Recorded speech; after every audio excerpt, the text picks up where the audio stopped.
The furniture industry has witnessed a remarkable surge, expanding from 2.2 tons in 1960 to an astonishing 12.1 million tons by 2018. Yet this exponential growth in production has yielded a troubling outcome, a concerning escalation in furniture waste destined for landfills or incineration. Today, we engage in conversation with Bonilee Perry, creative and sustainable leader at One Workplace. One Workplace specializes in providing innovative workplace solutions and furniture services. We delve into their approach to integrating sustainable principles into their designs and exploring a groundbreaking initiative led by Perry herself, titled Regenerative Blending.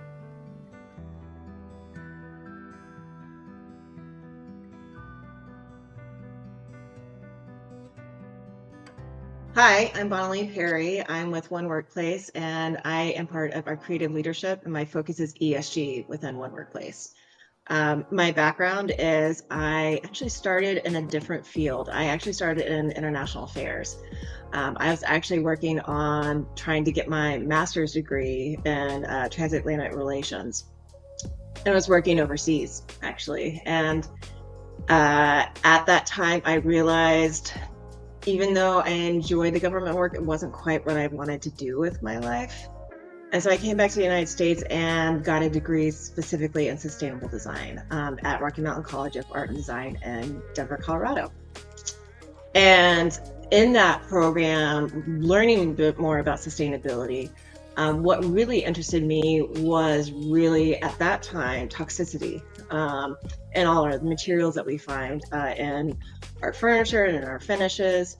And as an interior designer, I decided from that day on, no matter what I was doing, that I would try to do the most sustainable, healthy materials for specifications and procurement.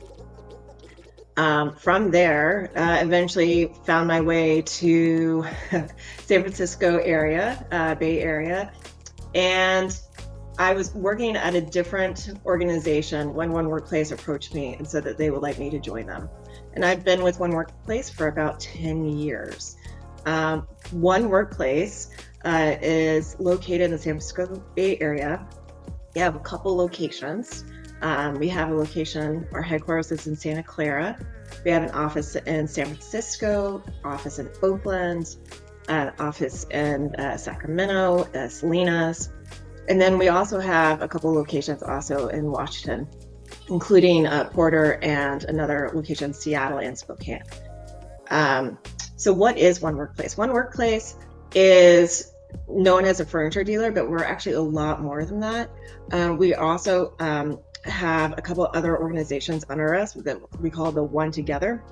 So we have also Vantis, Splice, our technology, Hair and Pair. So those are a couple different things within One Workplace. So the whole idea with One Workplace is we're really a one-stop shop if you have some sort of commercial project. So whether you're looking at technology, whether you're looking for construction, whether you're looking for move management, whatever you need, One Workplace can be the solution for you. I'm actually curious, in your background in studies, which is very Mhm. impressive, by the way, it is interesting to hear toxicity, healthy materials. In all of the studies and research, was the furniture market really pinpointed as probably one of the more wasteful industries that we as a obviously country and a world tap into? Really, was it an impact of that drove you towards the aspect of like the furniture sales companies? Give me a little bit more of that. I'm curious about it. So I would say actually what drove me to kind of more about furniture specifically in the interior design profession was really more looking at the history of especially what's called Cancer Alley. That really interested me.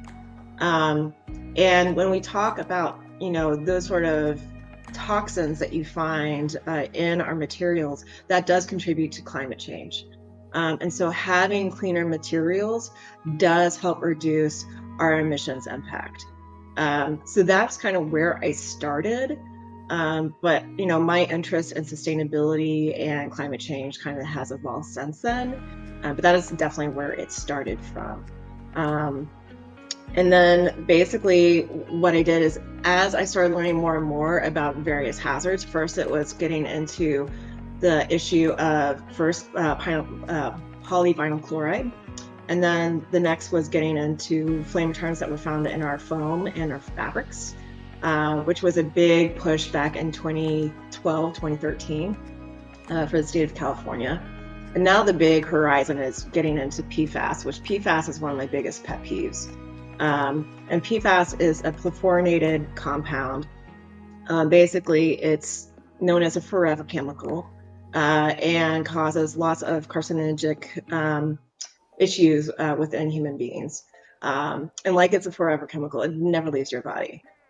So it's one of those things where a lot of states are starting to ban that, and the furniture and the textile industry are starting to answer to that, making sure that, you know, we reduce these hazards, because it's literally throughout the whole globe. Like, you can find this in polar bears. It's literally everywhere on the planet. That's wild.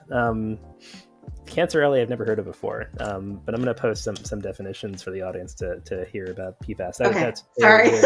No, it's okay. It's all good. I'm actually going to keep this in the recording. It's very interesting. So I'd like to talk a little bit about really One Workplace's initiatives moving forward. There has been strong messaging right now, a lot about circularity, reuse designing with really, I'd say, sustainability, longevity in mind. And I do understand that you had drafted kind of an article, a thought-provoking article about this just recently. I'll have this link also on this vlog, but I'd like to hear a lot about that. What drove you to write that article, and honestly, what you're doing as an initiative. Yeah, so it started with realizing we really have been in a take, make, waste scenario for, ever since basically the Industrial Revolution. And so basically what's happening is, for the furniture industry specifically, 70 to 80% of our furniture is ending up in landfill. And what's also really interesting about furniture impact on emissions is every year we're producing exponentially more while throwing away that much more. So back in the 60s, we were doing, I think it was about 1.96 million tons, and now it's 9.8 back in 2017. So you can see exponentially, it's just growing and growing and growing, and then we're throwing away more and more. So the whole idea is, how do we stop this from happening? And One Workplace, first and foremost, is known as a furniture dealer. So that means we are at the source of this issue. How do we start reducing our emissions impact? And so really the way we thought about this was really starting to embrace reuse. And what's really great about that is we're able to start talking about how we blend both existing and new furniture in a more meaningful and impactful way. And so there's a couple different ways that we kind of look at our emissions strategy. We look at a couple different things. We look at reuse first, whether that's existing furniture or second generation furniture. We then also look at regenerative procurement as well as LCAs.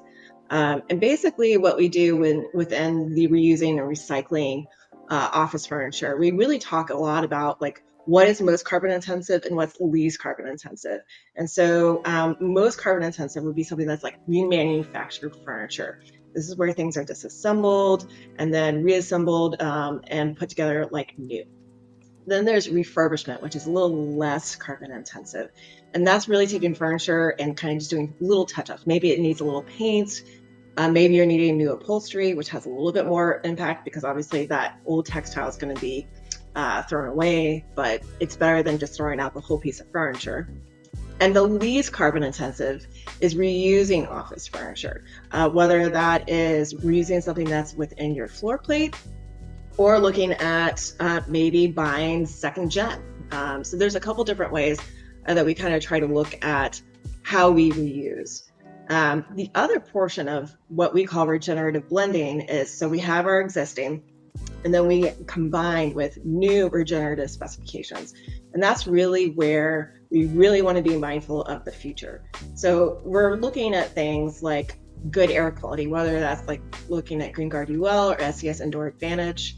And then there's also looking at chemical ingredients like HPDs or Declare. Then there's also those multi-attributes like level or cradle to cradle, which are also great. The other part that's kind of complicated when it comes to furniture is trying to look at recycled content. Maybe something's upcycled, which would be a great story of, especially if it's post-consumer content. So that means if a customer throws away something, that manufacturer takes that stuff that would have ended up in landfill and then upcycles it into their product. There's also disassembly. And this is becoming more and more of a trend within the furniture industry of designing any piece of furniture where it's easily taken apart, reconfigured, or it can be refinished as needed. Another thing is talking about what does end of life look like. Instead of just throwing it away in landfill, is there a take back program? Maybe there's a donation program. How can we make sure that we're reducing our landfill impact? And so that's kind of where we are within One Workplace. I love all that. That's a plethora of information and probably future blog interviews that I'm going to get into. A lot of the certification companies and I guess organizations you mentioned right now are very well known. I'm also going to post those as well in this vlog as well. Level was something that was really interesting to me, which is set the bar for like the furniture standard, I'd say, right? Of evaluation on quality of furnishings. Now, I'm going to focus in the little bit of time we have left, really on 2 points, which I'd love to hear more. We've had a couple of speakers on this channel regarding second gen. We say second life, we say pre-owned, we can say pre-certified. And we've had actually speakers on refurbishment as well. Now, both of those, it's been told in this vlog as well. It's kind of widely known. I wouldn't say that there is one or a large monopoly necessarily of people supplying or providing services for this. When it comes to refurbishment in this channel, are there any difficulties of trying to find service providers that can accommodate the speed or the scalability that the contract industry needs? Has that been a challenge, or is that kind of a growing market now? Well, here in the San Francisco Bay Area, it hasn't been an issue, just because we're more sustainably minded. So we do already have partners that we work with here that can easily meet whatever scope and scale we have. Now, outside of the San Francisco Bay Area, I think then it gets maybe potentially a little more complicated. Yeah. I think they made I think I had a study or someone told me there's 10,000 refurbishers in the United States, but most of those are wow. It's kind of wild. In terms of second generation, that's like a whole can of worms. It could go a lot of different directions. How do you approach second gen? Do you go to people, smaller scale, more local liquidators? Is it marketplaces? Some people will be speakers on this channel as well. How do you approach second gen in terms of designing and procuring those things? So a couple different ways we do that. So there's a couple different ways we do that. So one of them is Heirloom, which is a company within One Workplace. And what that does is it's a place where we have pieces that are second generation, and they're called heirloom pieces, just like you would hand down an heirloom piece from your grandmother to father to child. The same idea is with heirloom is whatever piece of furniture is made has a second life at another location. So whenever that organization is done with that furniture, Heirloom takes it back and refurbishes it, and then is back on the market second gen. There's also, of course, Receipt, which we both know well. That's another way to kind of look at second gen options.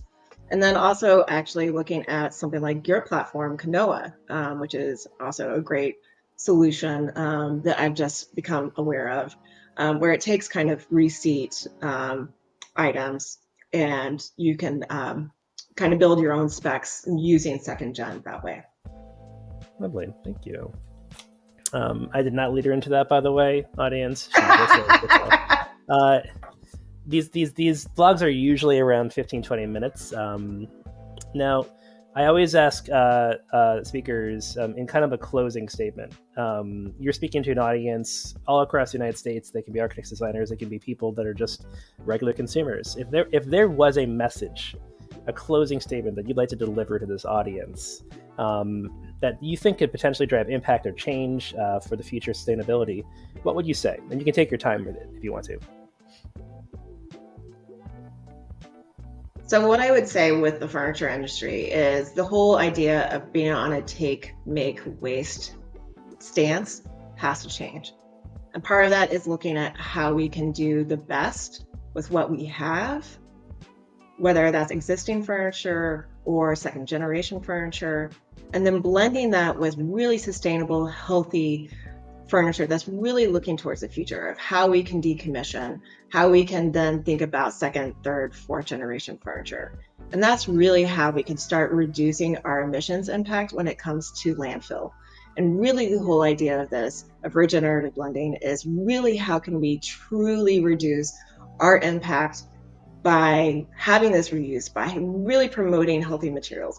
And the other part of that is with these healthy materials, because there's less emissions, we're already doing better in that way too. So not only are we reducing our impact by not going to landfill, but we're really trying to be really mindful about having healthy, sustainable, and upcycled materials, trying to do the most we can with less. And that's really, really what the heart of regenerative blending is.